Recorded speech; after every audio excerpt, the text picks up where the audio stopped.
Hello বন্ধুরা, আজকে সন্ধ্যাবেলা একটু এগ রোল খাবো বলে চলে এসেছি। তাই জন্য এখানে আটা ময়দা একটু চেলে নিয়েছি। শুধু মানে ময়দা দিয়ে নয়, আটাও নিয়েছি। বাড়ির খাবার তো একটু হেলদি বানাই। এগ রোল বানানো দেখানোর কিছু নেই, সবাই পারে।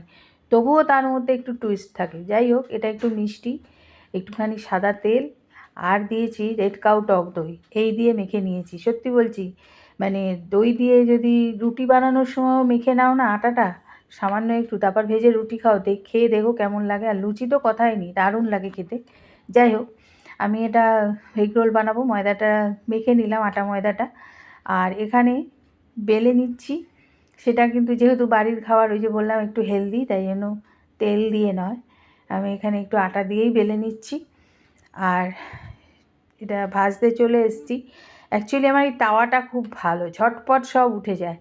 যাই হোক, এগরোল বানানোর দেখাবো কি, ডিমটা একটু গোলমরিচ দিয়ে ফাটিয়ে সামান্য একটু নুন দিয়ে, এবার রুটিগুলো কিন্তু এমনি সেঁকে নিয়েছি, তেলে আলাদা করে আগে ভাজেনি।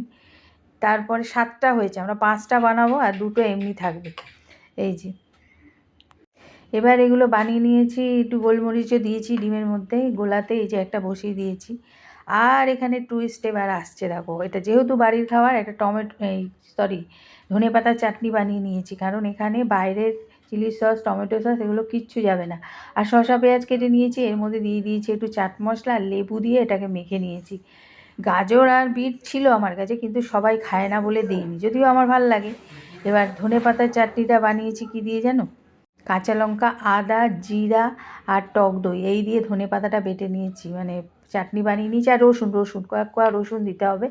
যদিও এতে পুদিনা দেওয়া যেত, কিন্তু পুদিনা আমার কাছে ছিল না। কিন্তু এই চাটনিটা খেতেও কিন্তু অসাধারণ লাগে। পুরো প্রলেপটা মাখিয়ে নিলাম এই এগরোলের উপর। এরপরে ওই যে পেঁয়াজ আর শসার প্রলেপটা এর উপর দিয়ে দেবো। যদিও বাইরের এগরোলে আলুর তরকারি দেয়, কিন্তু আমার আলুর তরকারি একদম ভালো লাগে না, তাই জন্য করিও নি, দিও নি। সত্যি বলছি, অনেক দিন মানে 2-4 দিন পরে এটা ভয়েস ওভার দিতে বসেছি। অসাধারণ হয়েছিল খেতে।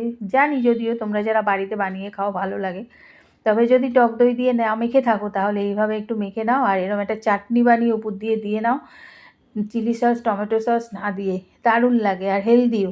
তো আমরা কিন্তু 5টা ঝটপট বানিয়ে নিলাম, কিন্তু মানে মানে প্রাণটা লাগছে কখন খাবো কখন খাবো। যাই হোক, সব কটা বানিয়ে নিয়ে মুড়তে প্রথমে একটু প্রবলেম হচ্ছিলো, তারপর আর প্রবলেম হয়নি। এই যে আমাদের